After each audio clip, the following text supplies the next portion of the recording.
Major Kate Wilson stood at the main window of Outpost Epsilon, watching as Council peacekeepers set up position around the research facility.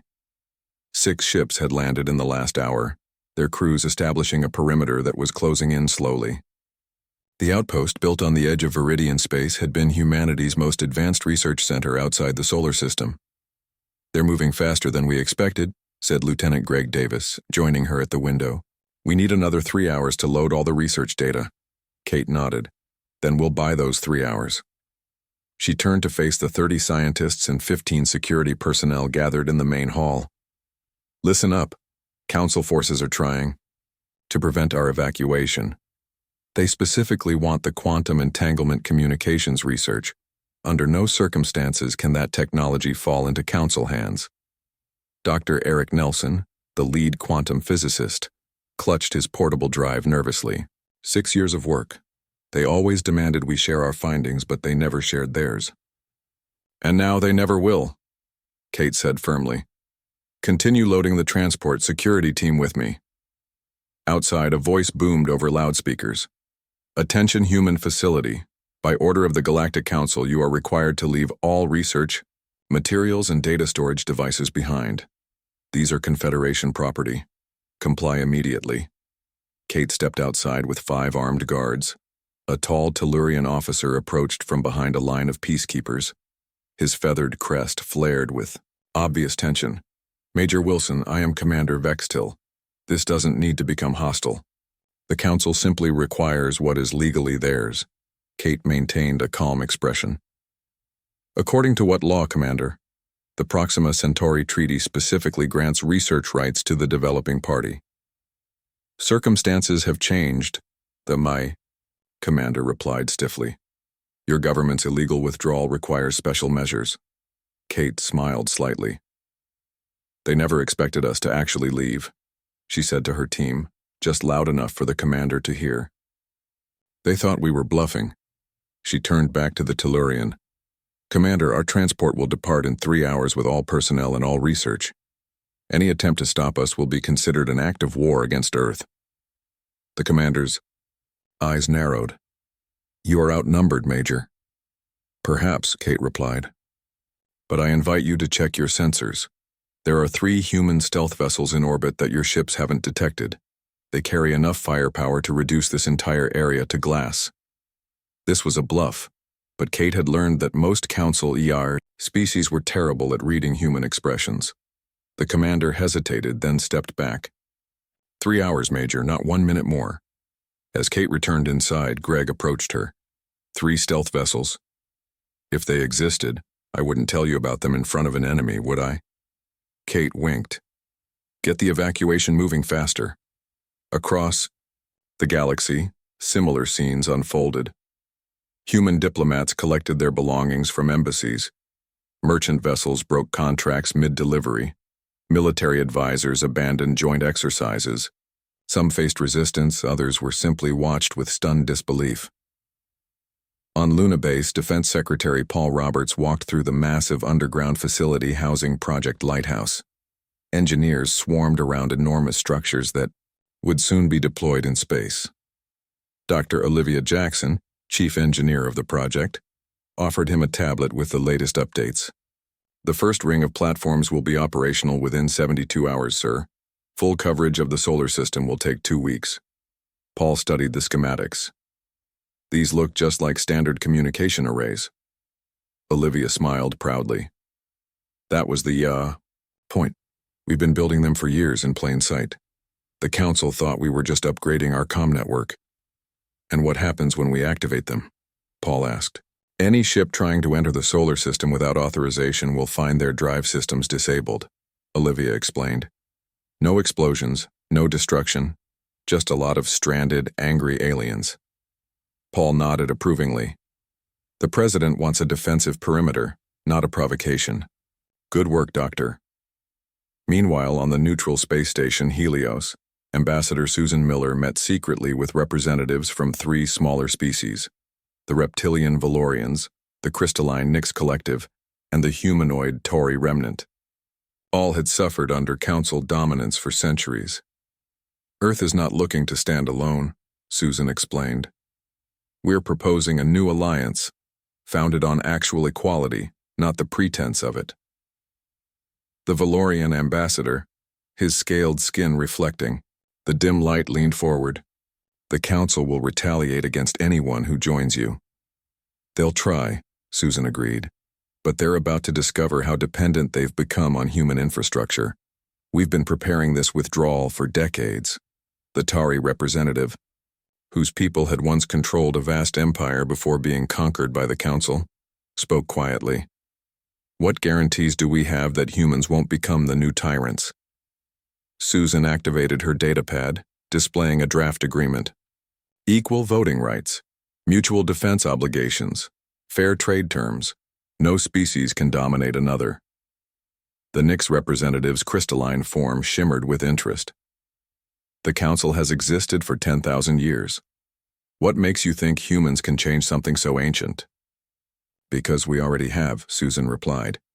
The evacuation of human assets is complete. All our people are returning to Earth space or heading to our hidden colonies beyond council territory. Hidden colonies? The Valorian seemed shocked. Susan smiled. We've been establishing them for 50 years. The council never noticed because they were too busy treating us as junior partners. Back on Earth, President Alan Carter addressed an emergency session of the Global Senate. The initial phase of Operation Severed Ties is complete, he announced. All human personnel have been evacuated from council space. There were 14 incidents of attempted detention, but no casualties. Senator Maria Diaz stood up. What about economic impacts, Mr. President? Many Earth industries depended on council trade. We've been stockpiling essential resources and developing alternatives for years, the president replied. There will be adjustments, but nothing we haven't prepared for. Another senator asked, and military response? The council controls the largest fleet in known space. The president's expression hardened. Let them come. They'll find we're not the primitive newcomers they've always assumed. We've been holding back, Senator. Now they'll learn exactly how much. As Carter finished, his address Lunabase sent confirmation. The first ring of lighthouse platforms had been deployed. Earth was now surrounded by the most advanced defensive system humanity had ever built, one the Council knew nothing about. On Outpost Epsilon, Kate Wilson watched as the last transport lifted off. The quantum research was secure. She boarded her own small command shuttle, taking one final look at the facility where she'd spent the last 3 years. Set course for Earth, she told her pilot. As they broke atmosphere, they passed the Council peacekeepers' ships. Kate noticed they were already receiving new orders, probably to pursue and intercept. They still don't understand what's happening, she said quietly. They think this is just political maneuvering. The shuttle's engines flared as it accelerated, away from the planet. Behind them, the Council ships prepared to follow, only to find their navigation systems mysteriously malfunctioning. The greatest exodus in galactic history had been completed in just 7 days. Now the real consequences would begin to unfold. Admiral John Hayes adjusted his uniform one last time before entering the grand chamber of the Galactic Council. The massive room stretched before him, with hundreds of representatives from across the galaxy seated in rising tiers. The air felt heavy with tension. John's face remained calm, but inside his heart raced. Today would change everything. Behind him stood Ambassador Susan Miller, her datapad clutched tightly in her hands. They had rehearsed this moment for weeks, but nothing could truly prepare them for what was about to happen. The representative from Earth may approach and address the Council, announced the moderator, a tall, blue-skinned Ardani, whose voice echoed throughout the chamber. John walked forward, his footsteps echoing on the polished stone floor. He reached the central speaking platform and looked up at the High Council members, the 7 most powerful species in the galaxy, who had ruled for thousands of years. Honored representatives, John began, his voice steady. For 200 years, humanity has been a loyal member of this galactic confederation. We have provided soldiers for your wars, scientists for your problems, and resources for your needs. He paused, letting his words sink in. Today, I come with a message from Earth's unified government. As of this moment, Earth formally withdraws from the Galactic Confederation. The chamber erupted. Dozens of representatives jumped to their feet, shouting in various languages while their translation devices struggled to keep up. The moderator banged his ceremonial staff, calling for order. "This is outrageous," shouted Councillor Zixvon, of the Ardani Imperium, his blue skin darkening with anger. "Earth cannot simply withdraw. There are treaties, agreements, obligations." John stood firm, all of which have been systematically violated by this council. "Explain yourself, human," demanded the Tellurian representative, her feathered crest rising in agitation. 2 months ago, 30,000 human colonists on Proxima Centauri were killed in an attack while council ships watched from orbit. They did nothing, citing the non-interference directive. John's voice grew colder, the same directive that has been ignored countless times when it benefited the elder races. The chamber grew quieter. Everyone knew what had happened at Proxima Centauri. "That was unfortunate," said the moderator carefully. "But council protocols are clear." "Your protocols protected your interests, not our people," John cut in. "This was merely the final example. For 2 centuries, humans have been treated as second-class members of this confederation. We have given everything and received nothing in return." Ambassador Miller stepped forward, activating her datapad. A holographic display appeared above the speaking platform, showing statistics, treaty violations, and resource allocations. "We have prepared a complete record of the systemic discrimination against Earth and human colonies," she said. "We have filed these complaints through proper channels for decades with no response." The moderator waved his hand dismissively. "This is hardly the time or place for such details. If Earth has concerns, there are appropriate committees." "We're done with committees," John said firmly. "We're done with promises. We're done with this confederation." The Jexari representative, a small reptilian being, leaned forward. "The economic consequences of this action will devastate your worlds, Admiral Hayes. Human colonies depend on Confederation trade networks." John smiled slightly. "We have prepared for this moment for longer than you realize. As we speak, human ships throughout Council space are returning home. Human outposts are being evacuated. Operation Severed Ties is already underway." Now true panic spread through the chamber. The Confederation had never faced a full member withdrawal in its 10,000-year history. "This is nothing short of rebellion," shouted Zixvon. "The Council will not stand for this. There will be sanctions. There will be military response, if necessary." John looked directly at the Ardani counselor. "That would be unwise. We are not looking for conflict, but Earth is prepared to defend itself." The moderator raised his hands for silence.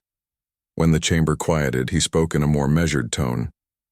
"Admiral Hayes, surely this dramatic action is unnecessary. The Council can address Earth's concerns, perhaps a special committee, with human leadership." "Your offers come 200 years too late," John replied. "Earth has made its decision." Susan stepped close to John and whispered in his ear. He nodded and addressed the Council one final time.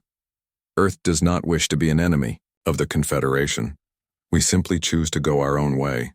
Those who wish to maintain relations with humanity as equals are welcome to open direct diplomatic channels with Earth. That is all." John turned and walked toward the exit, Ambassador Miller at his side. Behind them, the chamber descended into chaos again. As they passed through the massive doors, alarm sirens began to sound throughout the space station. Susan glanced at her datapad and smiled. "Phase 1 is complete. All human ships in Council space have begun departure procedures." John nodded. "And Earth?" "President Carter is addressing the public now. Defense systems are on alert, but no aggressive posture. Just as planned." They quickened their pace toward the docking bay where their ship waited. Council security forces would soon be everywhere, though they wouldn't dare detain official representatives. "Do you think they'll try to stop us by force?" Susan asked quietly. "Eventually," John replied. "But not today. Today they're still in shock. They never thought we'd actually do it." As they reached their ship, John paused to look back at the Council Tower stretching above them, its crystalline spire glowing with artificial light. For centuries, humans had looked up at that tower with awe and hope. Now, they would chart their own path among the stars. Across 100 human worlds and settlements, President Alan Carter's message was being received. For too long, we have given everything and received nothing. Today, we choose our own path. On the frontier outpost Epsilon, Major Kate Wilson watched the broadcast with her team. When it ended, she stood up. "All right, people, you heard the president. Pack up everything. We're going home." Lieutenant Greg Davis looked concerned. "The council peacekeepers won't let us take the quantum research." Kate smiled grimly. "They can. Try to stop us." She tapped the sidearm at her hip. "But I wouldn't recommend it. As human ships throughout the galaxy broke orbit and set course for Earth, the message spread quickly among the stars. Humanity had severed ties, and the universe held its breath waiting to see what would happen next. 2 months after Earth's withdrawal, the first major crisis hit the Council worlds. On Arcturus Station, the largest trading hub in Confederation space, Nathan Garcia stood at his apartment window watching chaos unfold in the streets below. Though human, Nathan had chosen to remain in Council space, serving as an overseer for the station's commerce division. People from a dozen different species ran through the commercial district. Some carried stolen goods, others simply fled the riot. Police. The panic had started when the station's primary communication array failed completely. It was the third such failure this week. Nathan's communication device buzzed. It was Council Delegate Wren, a high-ranking Ardani official. "Overseer Garcia, we require your assistance," the blue-skinned alien said without greeting. "The quantum relay network has collapsed in 3 more sectors." "I'm not an engineer," Nathan replied calmly. "But you are human," Wren snapped. "Your people built most of the network. Surely you have some insight." Nathan walked away from the window. "The engineers who built those systems are gone, Delegate. They returned to Earth, as did the maintenance crews who kept them running." "This is deliberate sabotage," Wren accused. "No," Nathan corrected. "This is what happens when you lose the people who maintained your infrastructure. Earth didn't destroy anything. We simply left." The Ardani's skin darkened with anger. "The Council demands Earth return technical teams immediately." Nathan almost laughed. "The Council is in no position to demand anything, but I'll pass your request to Earth government." After ending the call, Nathan looked back at the streets below. The Council had always presented humans as the newcomers, the junior partners still learning from their galactic elders. Now the truth was becoming impossible to hide. Humanity had become the backbone of Confederation infrastructure. The carefully crafted image of the Council as all-knowing providers of advanced technology was crumbling day by day. Across Council space, similar scenes played out. Trade routes that relied on human navigators became dangerous to travel. Frontier colonies that depended on human agricultural exports faced food shortages. The quantum relay network, which allowed near-instant communication across vast distances, was failing without human maintenance teams. On Earth, Director Laura Reeves of the Strategic Intelligence Division entered the Oval Office with a tablet in hand. President Carter looked up from his desk. "More good news?" he asked with a slight smile. Laura placed the tablet before him. "Intercepted communications from the High Council's emergency session. They're planning to force our return." The president reviewed the intelligence. 3-pronged strategy: economic warfare, technological sabotage, and, if necessary, military action. "Yes, sir," Laura confirmed. "They still don't understand. They think this is a negotiating tactic." Carter shook his head. "They've spent centuries believing they're superior to everyone else. It's hard for them to accept they've become dependent on the species they look down on." "We've also detected increased activity around the old weapons platforms in the Cygnus sector," Laura added. "Platforms that haven't been activated since the Sentinel conflict." "Are we prepared?" Carter asked. "Admiral Hayes reports Project Lighthouse is fully operational. No vessel can enter our system without permission." The president nodded. "And our allies. The Valorians have formally requested protection. The Nix Collective and Tari Remnant are still debating, but leaning toward joining us. At that moment, Carter's aide entered. Mr. President, a council diplomatic vessel has arrived at the edge of our system. They're requesting permission to enter and deliver a message. Carter exchanged glances with Laura. Well, that was faster than expected. Inform Admiral Hayes to escort them in, but only the diplomatic ship. Any escort vessels stay outside the system. The first council envoy to reach Earth since the withdrawal was not what anyone expected. Instead of threats, they brought unprecedented offers. Trade concessions, technology exchanges, a permanent seat on the High Council. All the terms humanity had requested for decades. Admiral Hayes personally met the envoy's ship when it docked at Luna Base. The delegation was led by a Viridian, one of the oldest council species. Admiral Hayes, the envoy began, the council recognizes there have been misunderstandings. We are prepared to address all of Earth's concerns. Hayes led them to a conference room where President Carter waited with his advisors. These are generous terms, Carter said after reviewing their offer. But you misunderstand our position. We're not looking for better terms from the council. We're done. The Viridian blinked his large eyes in confusion. Surely this withdrawal was merely to gain negotiating leverage. No, Carter replied firmly. Earth has moved on.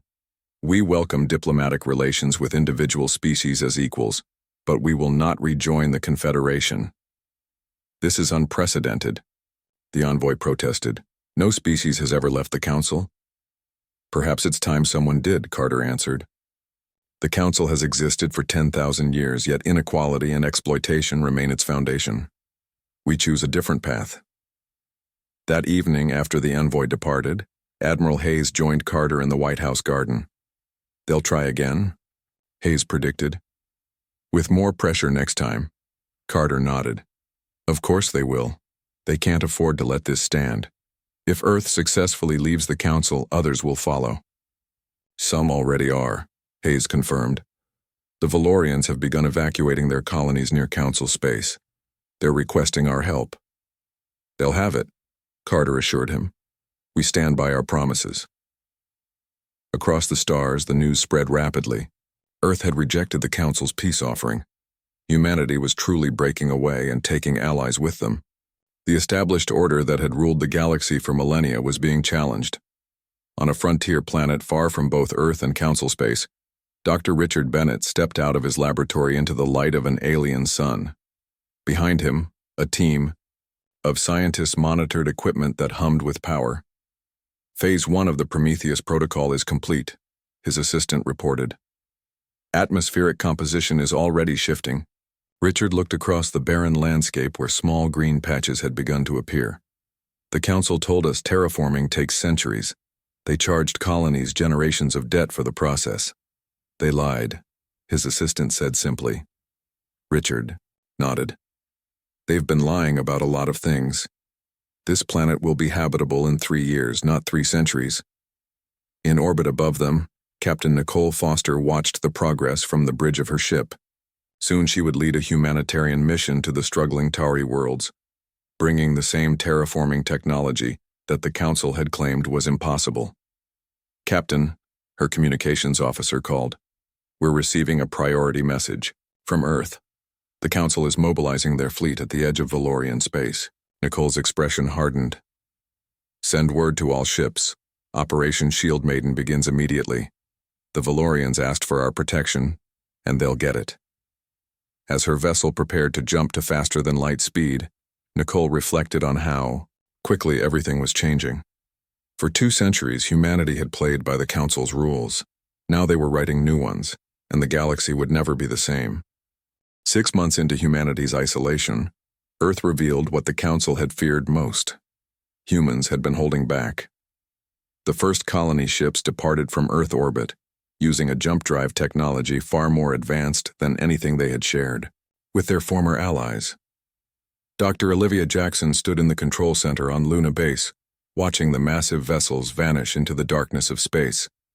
Unlike the bulky, inefficient drives the Council used, these ships could travel 10 times faster and required half the energy. 5 more colony fleets ready to launch next week, her assistant reported. All heading to systems beyond Council. Space. Olivia nodded. Send word to Admiral Hayes. Phase 4 of Severed Ties is now active. On Earth, President Carter addressed a joint session of the Global Senate and billions of viewers across human space. Today we begin our true expansion among the stars, he announced. Free from the artificial constraints imposed by the Council. The colony ships now departing will establish human presence in 20 new systems within the year. He paused, letting the magnitude of his next statement sink in. These vessels use drive technology developed by Earth scientists 40 years ago. Technology we chose not to share with the Council after observing how they exploited other species, who revealed their advances. The Senate chamber erupted in applause. For generations, humans had been told they were newcomers to space, dependent on Council guidance and technology. Now the truth was emerging. Humanity had been advancing in secret, compartmentalizing their developments, showing the Council only what served their strategic interests. At the research facility in New Geneva, Dr. Richard Bennett unveiled the completed Prometheus protocol to an audience of scientists and government officials. This technology can transform a lifeless world into a habitable one in 3 years, he explained, as holographic displays showed the process.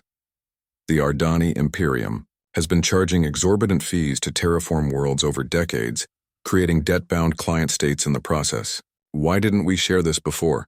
Asked a reporter. Richard's face grew serious. Because every time we shared a technological breakthrough, the Council found ways to restrict and control it. The quantum relay network was originally human technology. We gave it freely, only to find ourselves charged to use our own invention.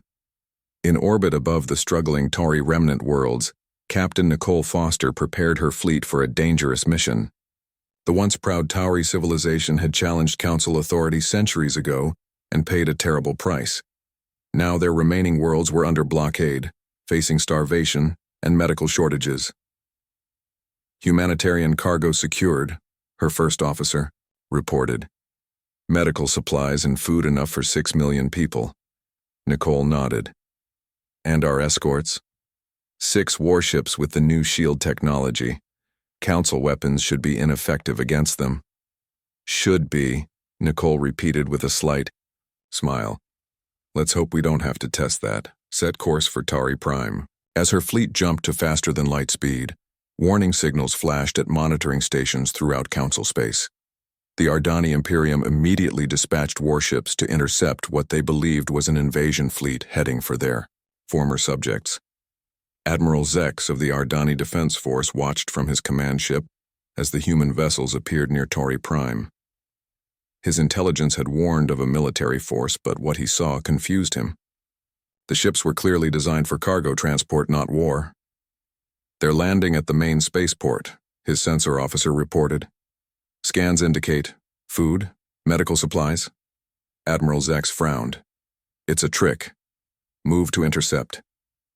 3 Ardani warships advanced on the human transports. Captain Foster watched them approach on her command screen. They're charging weapons, her tactical officer warned. Nicole remained calm. Activate shields, but take no offensive action. Open a channel. The face of the Ardani admiral appeared on her screen. Human vessels, you are violating Council space. Depart immediately or be destroyed. Admiral Zex, Nicole replied politely. We are conducting a humanitarian mission to alleviate suffering caused by your illegal blockade of civilian worlds. We have no hostile intent. Your presence here is hostile, the Admiral snarled. These are Council matters. Earth has no authority here. Nicole's expression hardened. We were invited by the Tauri government, and Earth recognizes their sovereignty even if the Council does not. The Admiral's blue skin darkened with anger. You have 1 minute to withdraw.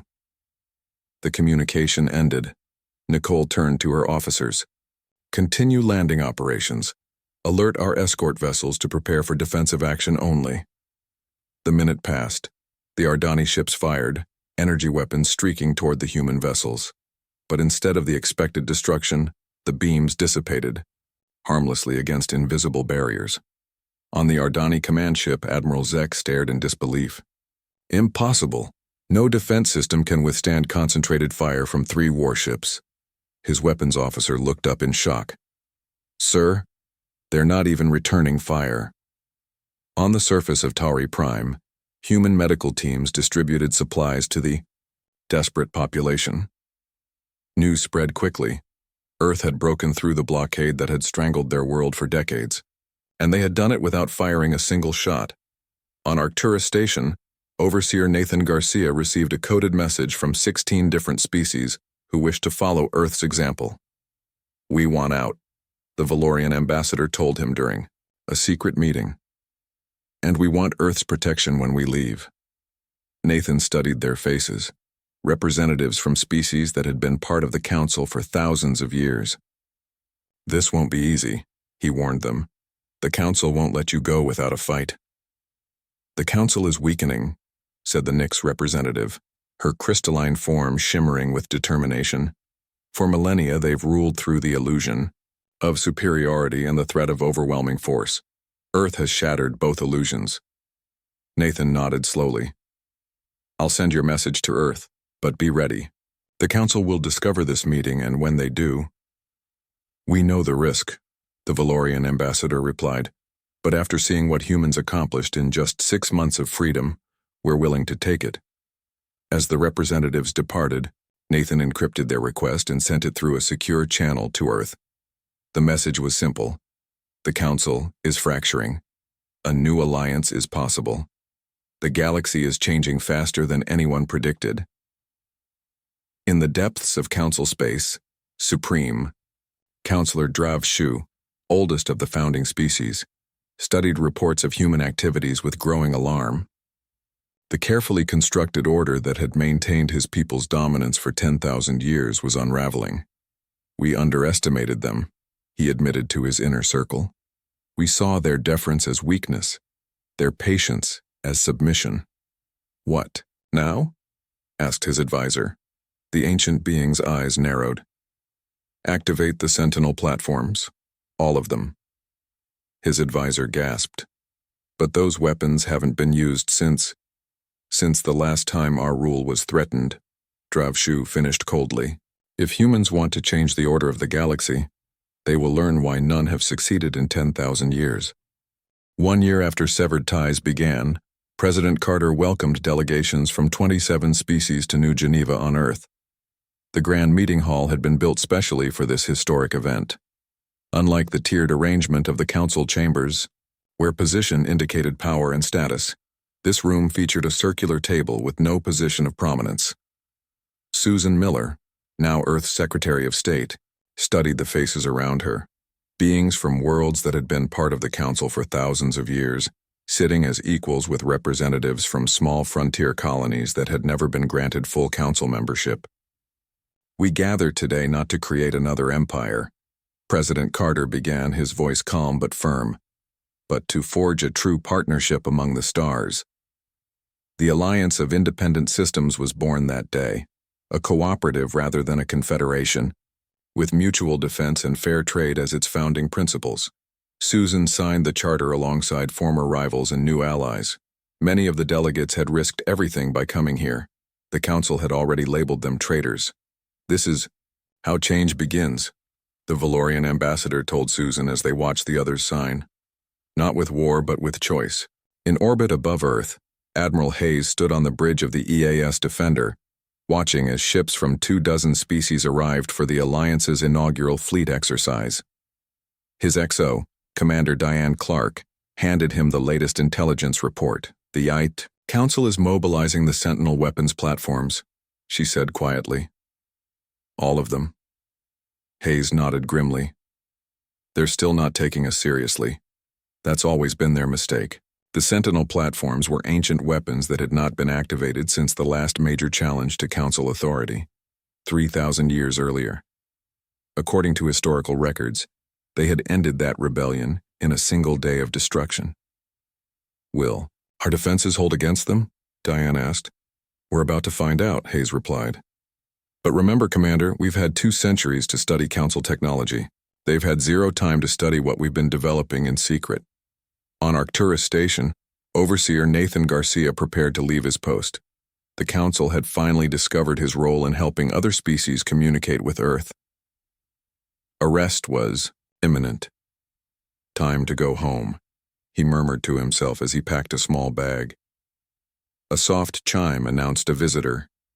Nathan drew his concealed weapon before opening the door. Instead of security forces, he found the Jexari representative, a small, reptilian being who had always been one of the most vocal council supporters. "Overseer Garcia," the Jexari said, nervously checking the corridor behind him. "I need to speak with you immediately." Once inside, the reptilian being revealed the truth.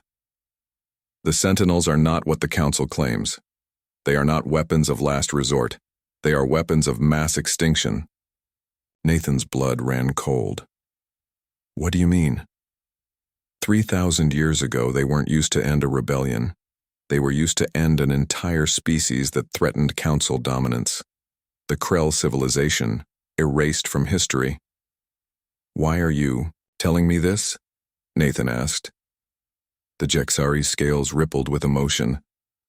"Because Supreme Counselor Drav Shu has ordered the platforms activated against all worlds that joined your alliance, not just military targets, civilian populations." Nathan moved quickly, activating his emergency transmitter. "We need to warn Earth immediately." In the New Geneva conference hall, the signing ceremony was interrupted as Susan Miller received the urgent message. She quietly relayed it to President Carter, whose face grew grave. "My friends," he addressed the delegates, "we've just learned that the Council has activated the Sentinel platforms with intent to use them against our worlds." Panic swept through the room. "This meeting was a mistake," the Nyx representative said, her crystalline form pulsing with fear. "We've given them all their targets in one place." "On the contrary," Carter replied calmly, "you've all made the right choice." He activated a communication device. "Admiral Hayes, implement Guardian Protocol immediately."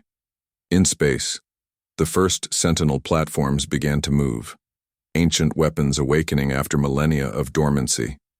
Council warships escorted them toward the designated targets, Earth and its allies. But as they reached the jump points, something unexpected happened. The platform's control system suddenly failed, their weapons powered down. Council commanders watched in confusion as the ancient superweapons drifted helplessly in space. On the Defender, Admiral Hayes smiled at the incoming reports. "Guardian Protocol successful. All Sentinel platforms neutralized." Commander Clark looked at him in amazement. "How did we do that?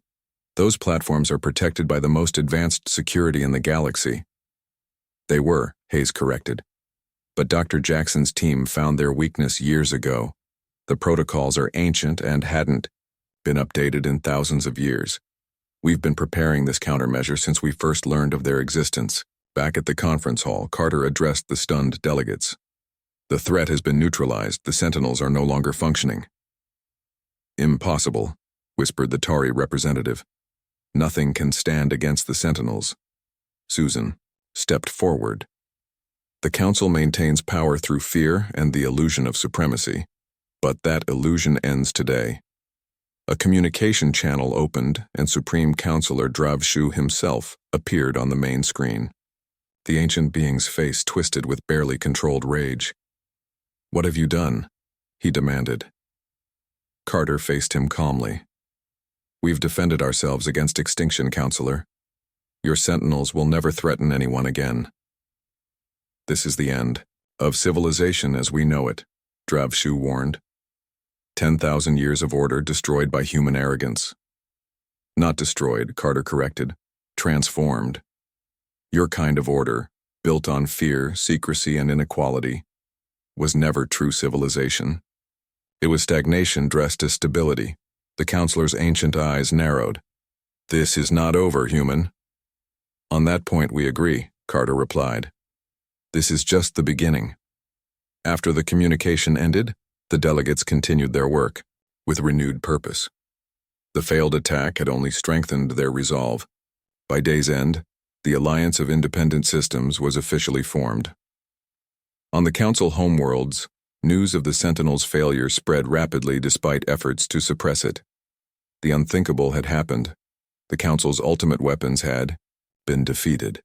Protests erupted on worlds that had been loyal for millennia. The myth of Council invincibility was shattered. 6 months later, Earth welcomed a very different visitor, Supreme Counselor Drav Shu himself, coming not as a conqueror, but as a diplomat seeking terms. It was an unprecedented concession from the oldest spacefaring civilization in the known galaxy. You have destabilized a system that maintained peace for 10,000 years, the ancient being told President Carter during their private meeting. A peace that served some at the expense of others isn't worth maintaining, Carter responded. We didn't start this to watch the galaxy burn. We did it to forge something better.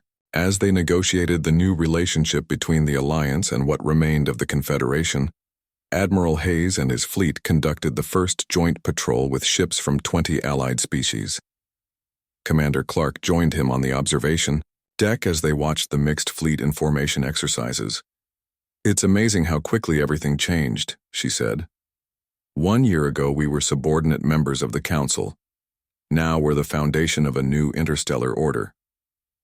Hayes nodded. The Council never understood humans. They saw our patience as weakness, our willingness to learn as submission, our respect for their age as acknowledgement of their superiority. Their mistake, Clark added. Yes, Hayes agreed. Their final mistake. As the joint fleet moved through space, the message to the galaxy was clear. Earth no longer needed the Council's approval, protection, or guidance. And those who had been overlooked by the old powers now had an alternative. The universe had indeed panicked when humanity walked away. Not because humans were gone, but because for the first time in thousands of years, the future had become unpredictable. And in that uncertainty, there was hope.